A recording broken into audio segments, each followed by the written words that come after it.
This is Toyota 2Z engine, and so we have already set the timing.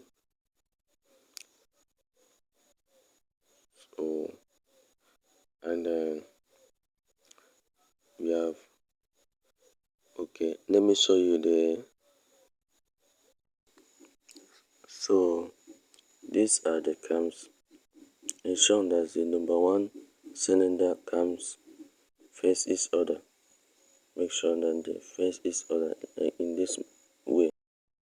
So that's how to do it. Okay, and look at this mark. Make sure that it's being placed in this way. So that is it. Thanks for watching this channel. Please remember to subscribe to this channel. I need of that. Do well to subscribe. Then if you have any question you want to ask, you can still drop it in the comment section. Thanks for watching.